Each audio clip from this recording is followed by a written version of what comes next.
ये बात उस समय की है जब भारत पर मुगलों का शासन था।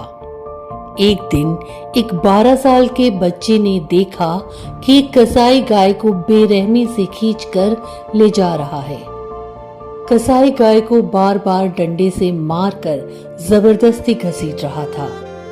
ये दृश्य उस बच्चे से देखा ना गया। बच्चे ने तलवार निकाली और कसाई के हाथ में ऐसा झटका दिया कि गाय आजाद हो गई। जब ये खबर नवाब के पास पहुंची तो उसे बहुत गुस्सा आया। उसने गुस्से में बच्चे के पिता से उसे तुरंत राज्य से बाहर निकालने का आदेश दिया।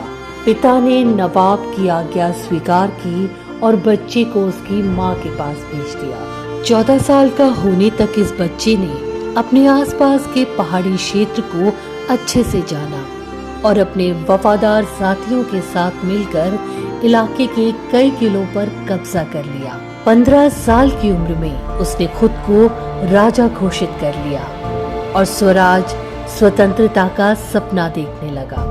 फिर एक दिन ऐसा आया जब नवाब ने उसे अपने पास बुलाया और झुककर स्वागत किया।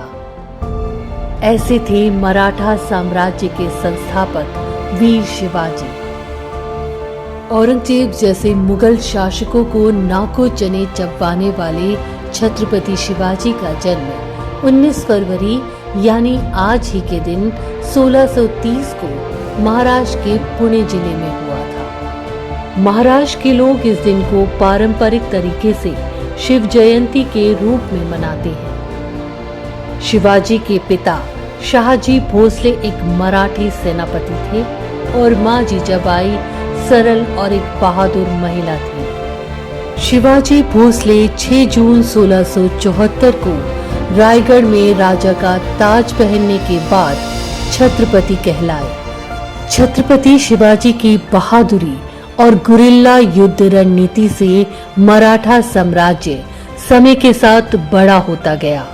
5 फीट 6 इंच के सामान्य कदकाठी वाले शिवाजी ने 50 साल के अपने छोटे से जीवन काल में 370 से अधिक किले जीते, मुगलों से लोहा लिया और उनके विशाल साम्राज्य को उखाड़ फेंका। करुणा, साहस, अडिगता, स्वदेश प्रेम, निर्भयता और संकल्प जैसी विशेषता रखने वाले शिवाजी हर बच्चे के लिए एक प्रेरणा स्रोत है। उन्हें एक महान योद्धा, अच्छे प्रशासक के साथ साथ कुशल युद्ध रणनीतिकार के रूप में भी जाना जाता है। यहाँ तक कि वियतनाम ने भी 300 साल बाद अमेरिकी सेना के खिलाफ लड़ने के लिए उनसे प्रेरणा ली और उनकी युद्ध नीति को अपनाया। फादर ऑफ इंडियन नेवी के रूप में जाने जाने वाले शिवाजी नौसेना बल के महत्व को समझने वाले भारत के पहले शासक थे। ऐसे प्रेरणादायी महानतम मराठा शासक को उनके जन्मदिन पर इंडिया फॉर चिल्ड्रन का शत शत नमन।